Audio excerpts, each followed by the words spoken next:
Welcome everybody to Spread Your Wings, teaching your loved one to flee the nest. Can we start the PowerPoint, please? Yes, we can.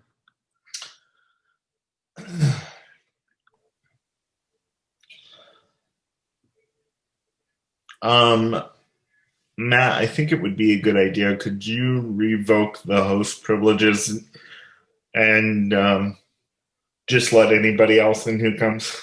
That way Sure. the dinging's not distracting. Absolutely. Making that happen right now. Thank you so much. And take two. Sorry, I should have asked you that before. Not a problem. Welcome everybody to Spread Your Wings, teaching your loved one to flee the nest.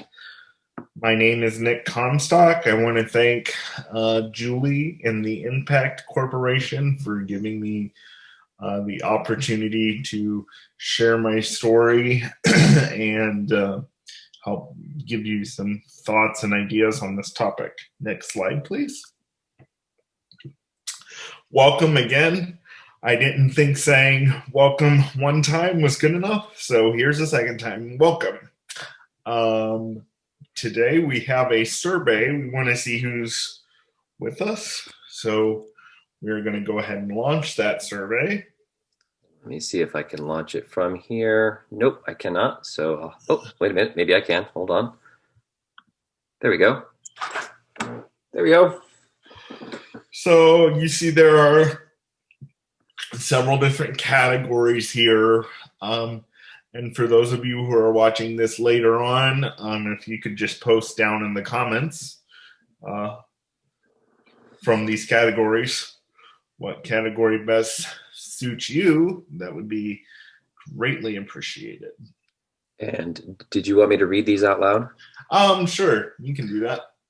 So we have the option to pick multiple choices in case there's people watching on more than one person watching on a single device. We want to know who's in here with us. Are you a person receiving waiver services? Are you a parent or guardian of a person receiving waiver services?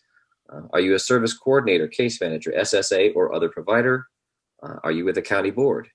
Or are you someone who's interested in learning more about this topic? Perfect.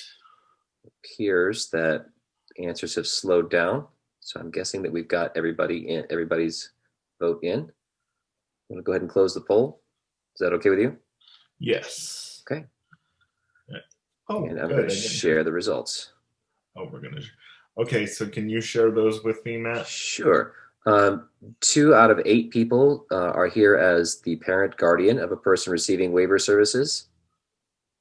And 6 of the 8 people in here are someone who is interested in learning more about the topic. Awesome sauce. Okay, thank you. Welcome. Awesome. I actually didn't have to exit it out last time. We were having trouble in technical rehearsal. Awesome. Next slide, please. That is not the correct slide. Oh, is it? Yes, it is. Never mind. About me. So I've been in the state of Ohio for 5 years now. I've been in Columbus for 1 year. For about 3 out of the 5 years that I have been in Ohio, I have been an advocate for myself as well as others that have disabilities. I've spoken on the state steps at least 3 times, advocating for caregivers that take care of people like me as well as parents. And I've also been on a county board as a board member. In fact, back in Richland County, I was the first board member while also receiving services in Richland County Board's 50-year history. I spent about 18 months out of my 4-year term on that board and then moved to Columbus for better services. Next slide. Planting the seed. Okay. This is very important to start planting the seed. If you have a disabled individual whether you're teaching them at school or whether you're a parent or guardian. I believe that it is very important, probably about the age of 15 or 16, to start talking to them about their future, uh, as far as like moving out and different things like that. This conversation, unfortunately, did not take place with me until I was about that age. And it didn't take place with me concerning my parents, because they just basically thought, well, he'll always be with us, which we'll get to in the next slide. And so my PE teacher actually brought up this, and she said to me, Nick, have you ever thought about being more independent? Have you ever thought about driving? Have you ever thought of living on your own? Have you ever thought of what it's going to be like without your parents? And until that uh, time, that was never brought up because I always just thought, like my parents did, that I would be with them. So I put that in the back of my head. And then when I turned 18, I was ready to run out the door with no resources, no help, and virtually no support for my parents. So I want to say to you parents, and we can go ahead and go to the next slide. I want to say to you parents that it is very important to plant the seed early of your child's future. And if it's not your child, the person you serve on your caseload or the individual that you're teaching in the classroom. Misconceptions. The first one here is you will always be with us. That is not accurate. That is a big misconception. Um, I I know that parents, especially parents with those that have disabilities, think that they're the only ones who can properly care for their child and they're just going to take care of them forever.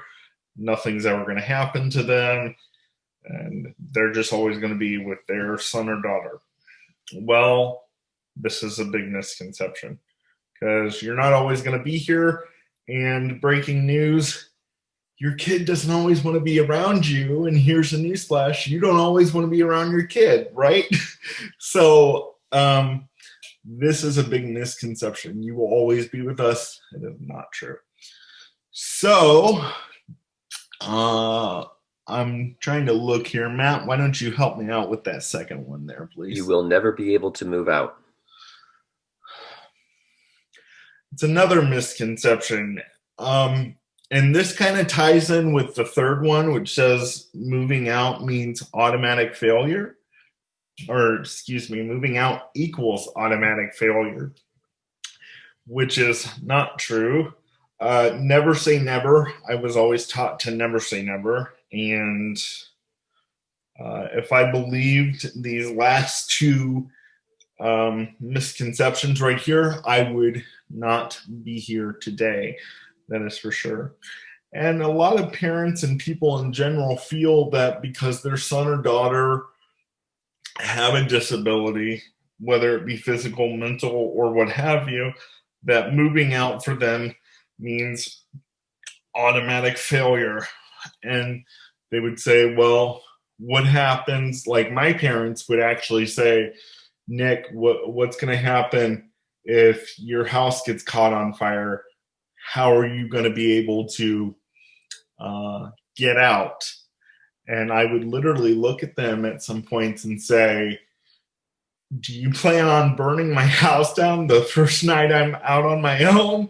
And just kind of laugh it off and would say, let's be realistic. But just because your son or daughter has a severe physical or mental challenge does not mean that they are not going to be able to accomplish moving out on their own and having a normal life just like you. It just means that they're going to have more challenges to get the things they want done accomplished. Hey Nick, before I Yes, sir. you're getting into some really meaty topics right now. There are going to be some people with questions. Would you like them to ask questions now? Do you want them to post them in the chat? Hold them to the end? What would you like? You know what? Sure, we should have. I should have brought that up beforehand. You can post questions in the chat. Matt will be monitoring that for me, especially if it's on a topic that we're directly talking about.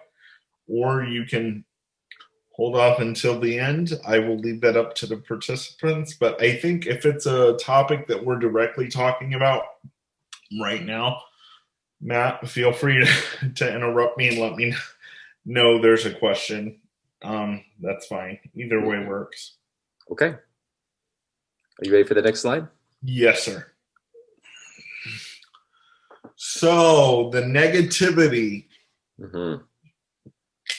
Matt, if you can go ahead and Of course. go around these slides for me, sir. We have the fears of those around you, the concern for your well-being, the not so supportive, and this concern often presents itself extremely negatively. So we're going to deal with the first one, which I believe is, you said, the concerns of those around you. That is up on the top, yes. Okay.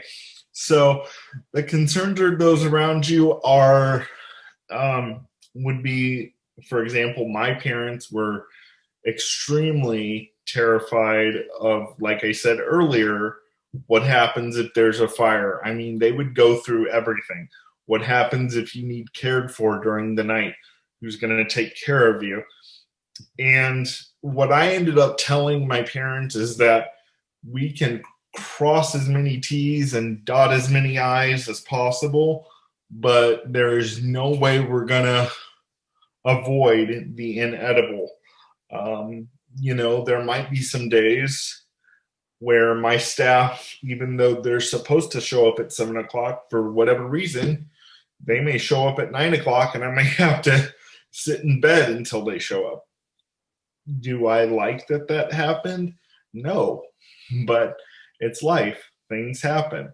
So this is something that I had to kind of reassure my parents about, because they were very afraid of things like that happening. And the other ones, the next one, Matt, I think let's go ahead. So that was the concerns for your well-being, and possibly that was also the fears of those around you. Yes. We also have the not so supportive. Okay. And the concerns often presents itself negatively. Okay. So the not so supportive, I'm going to be very candid here and just say my parents were not very supportive. And I think that was because the not so supportive came from fear, complete fear. Also, I just don't think they thought it was a possibility. There are a lot of people outside of my parents that didn't even think that it was possible for me to do so. People that were close to my parents would come up to me and say, "How are you going to do this?" And I would look at them and say the same thing. My parents were extremely negative on some things, though, like going as far as saying, you're not going to get married because there's not someone out there who's going to take care of you because of your disability. And that really scarred me emotionally. And so you want to make sure that you're having positive and realistic conversations with your young people that have disabilities, and say, yes, your life's probably going to be harder than someone without a disability, someone without the challenges that you have, but yes, you can still accomplish whatever you want. Because from that negativity that I had to deal with from friends and mostly family, for a lot of years, I was second guessing myself. I'm coming up on 3 years being out on my own. And for that first chunk of time, I was really second guessing myself. I had a lot of friends and family telling me that I could. So just try to be a really good, positive reinforcement for whoever you're supporting in your life, because that's what they need. Next slide, please. The support. Right here is my oldest brother, Josh, and we are sitting in a family owned pizzeria restaurant in Mansfield. A few years ago, I had some extended family open up a pizzeria restaurant, and that's where we're sitting. And my brother, Josh, has been my supporter ever since I came to him and said, "Hey, man, I want to get out from under mom and dad's roof." He's been very supportive, very realistic. And if it wasn't for his encouragement, I would probably still be living with my parents today. In fact, when it was time to have the conversation of me moving out, which I said, we should have had a long time ago, but I didn't have this conversation until I was 28 with my parents. My brother actually flew out from Idaho to visit my parents, and they all sat down and had dinner and said, Nick wants to move out. He's got houses he's looking at. He needs your support. Just let him know that you're there for him, and he is going to do this. And it's time for you guys to have your own life. And I actually wasn't there during the conversation, which probably was the best thing, because it was just a very emotional time for me and a very emotional conversation. And I'm glad that my brother Josh was there to help me through this time in my life. And I pray to God that somebody on this call has someone like my brother Josh that supports them like my brother Josh does me. Next slide, please. Okay, how do I prepare them is the next slide. Okay, go on. Am I missing something? I am missing something. Okay, no, I'm not. Sorry. So you say, Nick, I get it. Be supportive. Don't be negative. I'm sorry. I saw something pop up in the chat. Is that a question, Matt? It is not a question. That was actually from me. I said, I love that story, Nick. Thank you for sharing. Oh, okay. You're welcome. So a lot of you are saying, okay, I get it, Nick. My son or daughter or the person that I'm supporting wants to be on their own. How do I prepare them? Well, the first thing we have here is conflict resolution. And this is something that I actually grew up having to do a lot because I have 5 brothers. So, but actually, even though I grew up doing it a lot and having to deal with 5 brothers, when I moved out, it was very difficult for me to do this because my parents never saw me living with someone else or on my own. So this was not really talked about. So let me give you some examples. For purposes, if your son or daughter gets on a waiver, in most circumstances, to save waiver cost, the counties like to put sometimes 2 or 3 people in the same house. So, for example, you want to explain to your son or daughter who is disabled and say, okay, if you want to watch a TV show, but one of your other housemates doesn't want to watch the same TV show you want to watch, how do we come up with a resolution to make you both happy? Well, the number one resolution I would say is make sure your son or daughter has their own TV in their own room with their own table. So there's not a problem. Or if that's not going to happen, which I highly doubt that that would happen, at least I hope they would have their own TV. You could say, maybe you could talk to the roommates and the staff that are there and say, well, I want to watch this TV show for a half an hour. Can you watch this TV show later? And come up with a solution. Teaching them this is going to help them realize that they don't get everything that they want in life. And a lot of times, what I've seen with the situations where I have lived is that the parents are so saddened and really grieved by their son or daughter's disability that they want to do anything in the world and give their son or daughter with a disability whatever they want as soon as they want it because they just want to help them cope with their disability.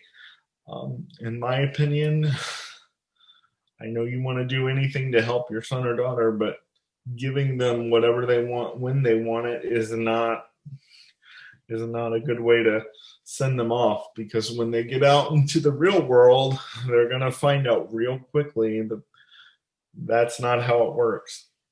So conflict resolution is very important. Next is money management. Now, in some cases, and a lot of cases actually, depending on the housing situation that your son and daughter will be in, they can have you be their payee, which means you take care of paying all their bills, or a lot of agencies like my agency here, they have a payee set up that takes care of all their clients so that the individual doesn't have to worry about it. But what I would recommend you teach your individual and stress to them is that your bills and your rent come before playtime with your money, because if you don't pay your light bill or your rent, you're going to be left in the dark and out on the street. So you want to make sure that they realize how important it is to pay their bills and their rent on time. What's the next one there? Did I skip over one? I feel like I did. You're doing exactly in order. The next one is maintaining your own space. Maintaining. Okay. So maintaining your own space is very important. So teaching them to do things like, doing their laundry, or maybe doing their own dishes, or making sure their clothes are put away. Now, if they have a physical disability that prevents them from doing so, like I do, I'm not able to do my own laundry or put my own clothes away or make my own bed. So a lot of times in the homes that they will be put in, and I don't want to make it sound like they're going into to a nursing home, and the house that they choose to go in, depending on what kind of waiver funding they receive, they will have staff help them do these things. But if they are able to see what they're able to do at most, and always teach them to do what they can for themselves. I have told a roommate in the past, don't have somebody do something for you that you can do for yourself. And I try to live by that myself, because you don't ever want to give your independence up if you can do something for yourself, because being independent, in my book, is the greatest thing ever. County board resources, I think, is the next one we're going to. So you're saying, okay, I hear all this about waiver talk and all this stuff. Where do I get started?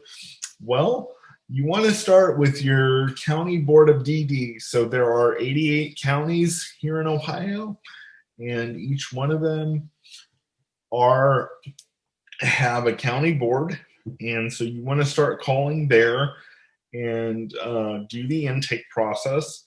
And I will be the first to tell you that it is not going to happen overnight. There is mountains of paperwork that you have to fill out to help get your son or daughter or the individual that you're helping, whether it be a brother, sister, or someone you teach in school, get services. So just be patient, and your case manager, service coordinator, SSA should know everything that there is to get your son or daughter or whomever you're helping. Once again, I know I sound like a broken record, but I just want to put that in there. How to sign up for housing, how to sign up for waiver services. And one thing I will say is don't be afraid to ask questions at all. There's no such thing as a stupid question, because if you're coming into this brand new, they're just going to throw you a bunch of paperwork, and they're going to act like, some of them act like you should already know what you're doing, but it's a very complex system. So don't be afraid to ask questions. Next slide. The big day, or no, that says the big move. Well, big day, big move, whatever. The big move happened for me on January 3rd, 2018. I like this slide right here because as we were finishing up the slide, they just had this picture here at the beginning, and I said, no, put me on top of a moving truck. So that's what they did, and this is my favorite slide of the whole PowerPoint. So January 3rd, 2018 was the big day for me. Learned a lot of things. I know that within the first 3 weeks that I was out on my own, I had a kidney stone. And I said, I am not calling my parents until I am out of this hospital, because I didn't want them to say, I told you so. And thankfully, they didn't. But it was a very interesting first year and a half, almost 2 years living in Mansfield. Struggled with transportation, struggled with staffing, which is one of the reasons why I moved to where I am now. I'm in a way better place now than I was when I was living in Mansfield, although I had a great team there. The resources that I needed to live my best life, it wasn't available in Mansfield. So I picked up and I moved to Columbus. And minus COVID, things are a lot better for me. Next Chris, slide. You had a comment from Chris that he loves the excitement in this picture. Yes, that picture was actually taken when I was moving out of my first house to come move to Columbus. So they asked me, because it was a journey. It took about a year for me to transfer from Richland County to where I am now in Franklin. So that's why I said, when it comes to anything with waiver services, be patient, because it can almost take that long. You need the patience of Job. That's a Bible character for those of you who don't know, but I don't know if you've heard that expression either. Yeah, so just be patient, and your son or daughter, I promise you, if they have the right attitude and enough confidence and enough support from those who are around them each and every day, who love them and just want the best for them, they can accomplish anything and everything. So, and next slide. We got another comment from Olivia. Would you like me to read that out? Yes. Okay. Let me scroll this down a little bit so I can see it. With regards to the assessment process, it is important to be as honest as possible. Answer the questions about abilities and life skills as if you're totally alone on a bad day, rather than answering it as if you have had the best support and services possible in a future time. Yes, I love that. Thank you, thank you, thank you. So that is so true. I really, I wasn't really called here to teach on waiver services, but I will give you a little bit of background. So you will have that intake process. And right now they have something called the ODDP. Don't ask me what that stands for because I don't even know. But it's comprised of 80 questions. Some of them are ridiculous, but answer them as honestly as you possibly can because that will determine your waiver funding. What they do is they punch that into a computer and then uh, that will determine your waiver funding if you're on a DD waiver. There's also a state waiver that's completely different that doesn't have anything to do with that. But if you're going on a DD waiver, yes, you will have this 80 question evaluation and be as honest as possible. I love that. Thank you, Olivia. Okay, next slide. Yes.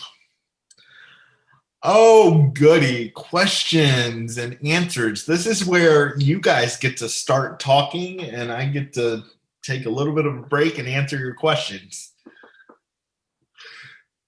So, if you have any questions, go ahead and unmute yourself, and I'll be more than happy to take them. And Nick, if it's all right with you, I'm going to go ahead and stop the screen share. So that makes it a little bit easier to see everybody and make sure that we're addressing all Absolutely. questions. So we're not all looking like the Brady Bunch. I got it. Yay!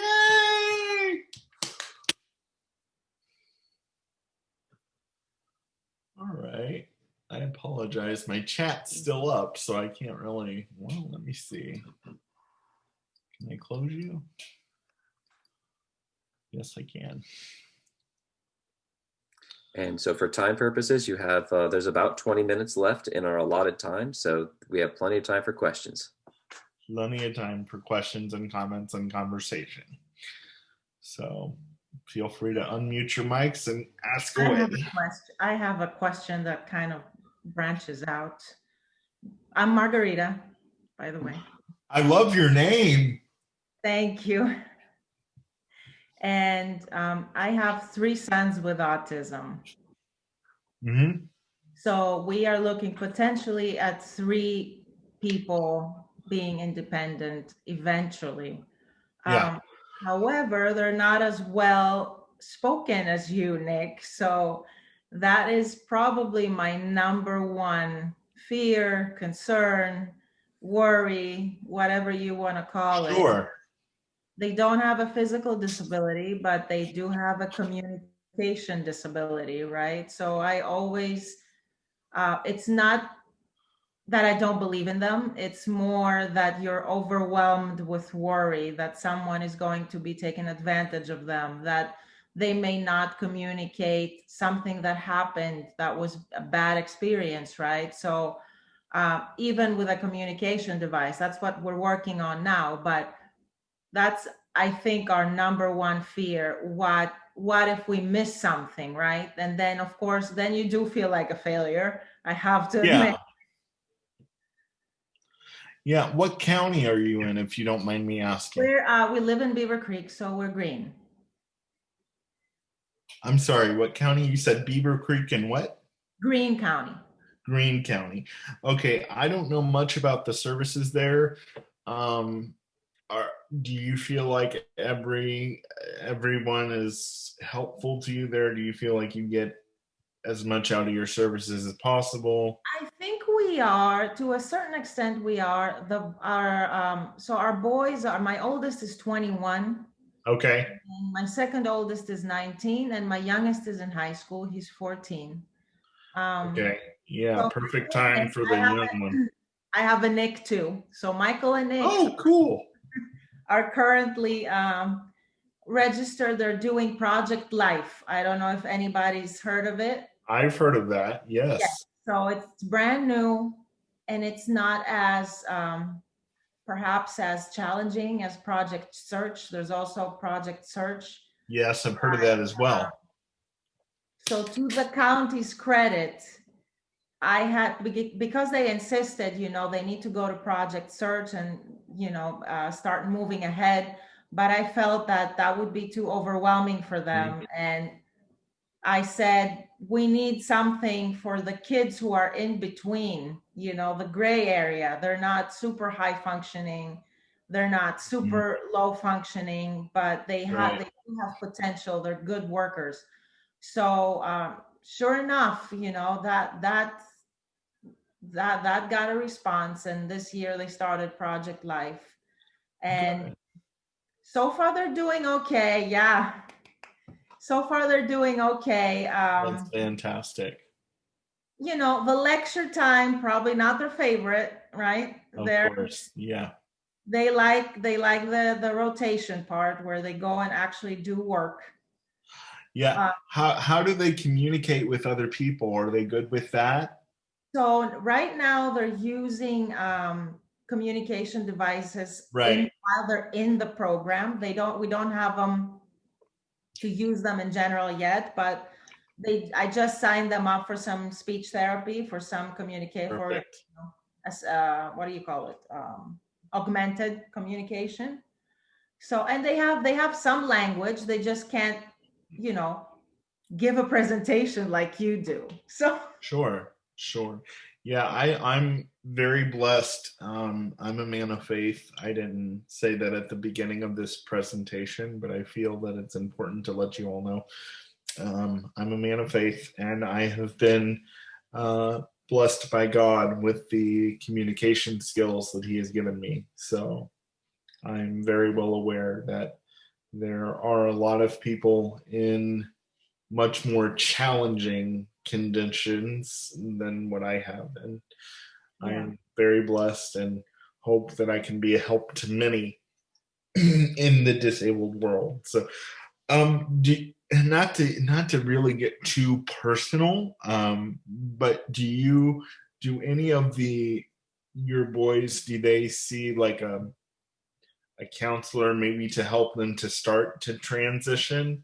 um Not a counselor per se. They have an SSA. They share the same SSA, so we have talks about potentially, I Mhm. mean, Michael is going to be graduating this year, so uh, Good.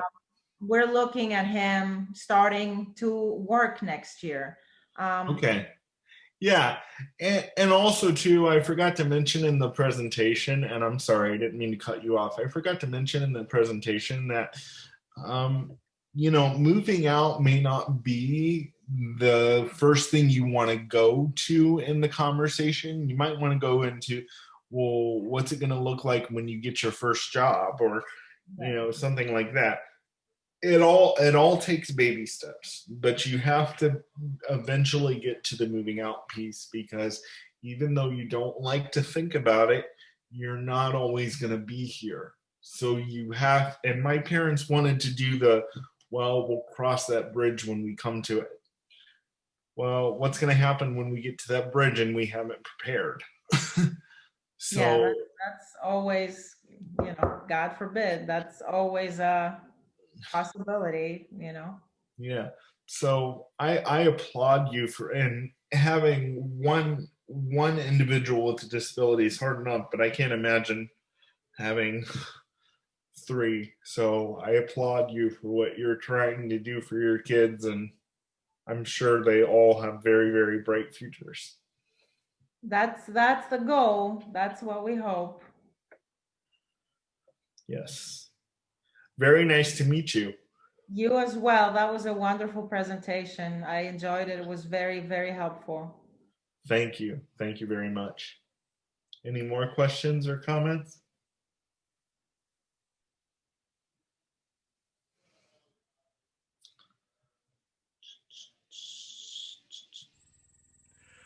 Uh, Nick, my name is Chris, and Hi, Chris. I'm curious to know how it is you got involved with Impact. Well, my involvement with Impact actually hasn't been that long. So I am with a company called Columbus Center for Human Services. which also stands for which also goes by CCHS, and our social work director um, started reaching out to me about self-defense class, and that's how I first got involved with Impact and working with Matt, being taught some self-defense classes. Matt likes to say that I have verbal judo, uh, and that I do. So he's had to tame me down a little bit on that. But so that's how I first got involved with Impact. And then I was emailed about an opportunity to be on their advisory board. So I just came on their advisory board. And then I was asked to develop this class along with two others that will be eventually launching. And so that's how it all started. Great, thank you. Oh, no problem. Would you mind if I said a few words about the self-defense that you mentioned Absolutely. for the people who don't know? Impact Safety here in Columbus, Ohio is a nonprofit that teaches empowerment self-defense, where people think self-defense and they think about the punching and the kicking and the hitting, and which is part of self-defense, but it's really only about 5% of what self-defense can be. And what we specialize with empowerment self-defense is the other 95%, including boundary setting, recognizing that it's okay to say no. In fact, it's healthy and good to say no to some things sometimes. And then how do you do that? Part of the wisdom of the conventional wisdom is, we'll just be more confident. But who teaches people how to be confident? And that is one of the things that we do. And then impact ability is where we've taken all that material that we've collected over 23, 30 years and bring it to the community for intellectually or physically disabled people. And so Nick has participated in that program. Is this something that we can introduce to other counties as well? Because that sounds very helpful, because that's probably one of, as a parent of autistic individuals, that's one of their weaknesses. They can't, when people ask me what's your bigger worry, is that they can't read intention. So when somebody approaches them, they can't read their intentions, if it's a friendly intention or if it's a hostile intention. And even if somebody comes up to them running, right? I mean, they play with their dad all the time and they roughhouse all the time. They may take it as, as a joke, oh, they want to tackle me. And they don't necessarily understand that there's a boundary when somebody's not your family. Maybe they do in a general kind of way, but they don't have the social skills to assess the moment. I don't know if that makes sense, right? They don't have that ability. It does. It makes a lot of sense, and that is a thing that is a skill that we teach, that we practice. And one of the things that sets us apart from other programs is that we teach a skill, we demonstrate the skill. We demonstrate the skill, we teach them how to do the skill, and then we give them opportunity to practice with live instructors in role play scenarios. Julie, please. Yes. The program that you're talking about is called Impactability, and it is a series of 8 to 15 sessions that address the kinds of concerns that you raised about knowing the difference between somebody who's talking to you who means you no harm and somebody who doesn't. And particularly for people on the spectrum, we know that that's really a difficult challenge. So as Matt was talking, we do a lot of role play and repetition. And the way because that's how it happens, and that's how people learn to not have to think about it and just respond with 1 or 2 or 3 safe options for stopping a behavior that's uncomfortable or wrong. So, yeah, I just wanted to say the name of that program is called Impactability, and it is a program of impact safety. If you, your county board, any organization or school wants to learn more about it, please get in touch with me, and I'll be happy to talk to you about bringing the program to your group. Absolutely. If you can email me, I can share my email in the chat if that's okay. That's So fine. That's great. one of the easiest things we could do is, Julie, if it's all right with you, I'll put your email in the chat, and then there should be a follow-up so that everybody gets a link to the recording once we get that posted as well. And just to make sure everybody knows, Julie is Dr. Harmon, the Director of Impact Safety here in Columbus, Ohio. Thank you, Matt. Is it okay if I put your email in the chat? Absolutely. Okay, and I will put mine as well, because absolutely I would like the county to be involved. We have too many kids in high schools that are about to exit, and I think that sounds absolutely wonderful, and that would be such a relief to so many families, because I know it's not just me; it's a lot of people. That's probably reason number one why people, especially parents of kids with autism, are so hesitant, because there's always that potential of unpredicted danger. Yeah, sure. Mhm. Sure. Any other questions or comments?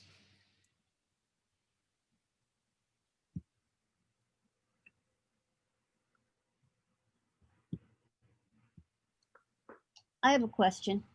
Yes. When you're talking about the arduous and mountainous amount of paperwork and conversations to deal with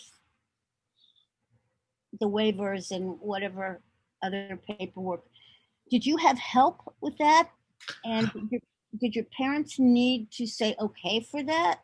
Or As far as waiver services, yes, I did have help with filling out paperwork. And really what happened with that is back in 2012, even before I moved to Ohio, my mom got to the point where she just physically couldn't take care of me, she used to. And so I went on a search. I was really going on a search for how to live on my own, but that's not how it started. It started getting waivers, started with getting waiver services inside the home. And to be honest, I was really nervous about that happening because I had nobody but my mom and my family take care of me up until I was in my early to mid 20s. And so, it was hard to relinquish that a little bit. But yes, my parents were there. My mom more so than my dad, because my dad just worked, and my mom basically handled all of my doctor's appointments, all of my financial things, all of my medical things. My mom did a lot. And let me just say, while I'm here, I have no ill will towards my parents. My parents did the best that they could. When you have a first child, you learn a lot. And by the time you have that second child, you think, oh, I know what to do. Well, when you have someone that is disabled and you weren't expecting that, that totally changes the ball game. You have to, depending on the severity of the disability, you have to figure out doctors, figure out what's going on, if your child has a special diet or different behaviors. So there's all kinds of things that play into having a young person with a disability, and it's not easy. Even though I have had many disagreements with my parents, they did as best as they could with what they knew along the way. That I would say.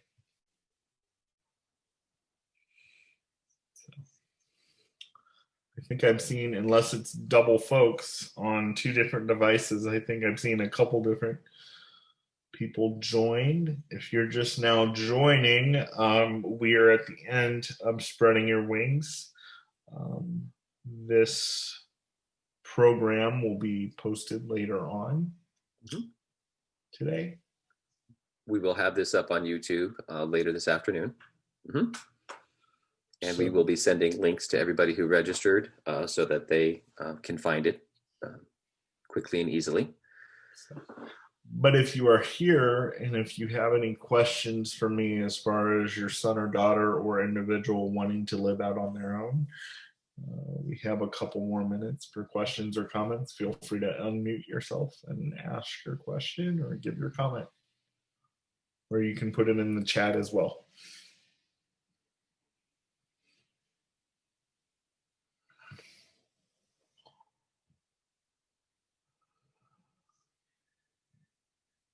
It was very helpful. Thank you for taking the time to do this. Oh, thank you. And again, thanks to Julie for giving me this opportunity. And I look forward to teaching this class again, as well as the two other projects that we have worked on together. So thank you. Okay, it is now 11:30. That is the time that we have allotted. Any other questions for Nick? His comment was posted, says, thanks, Nick. Very helpful. Great job. That is from Chris. Thank you, Chris. Thanks for coming. I thought it was terrific. I'm very pleased with how it went, and I am too. I know how hard you worked on it and how much practice it took. So great job, Nick. Thank you. Thank you very much. Thank you for having confidence in me to do this. I appreciate it. Of course. Okay, and then Nick, we also have Olivia posting wonderful information. Nick, thank you for sharing. And Margarita sharing the thank you so much for setting it up and all the info. Okay. You're welcome. We'll go ahead and stop the recording. And Nick, if you want to answer questions, any other questions that people don't necessarily want to ask on camera, I think we can handle that. Yeah, so we're now not recording, correct? I'm turning off the recording right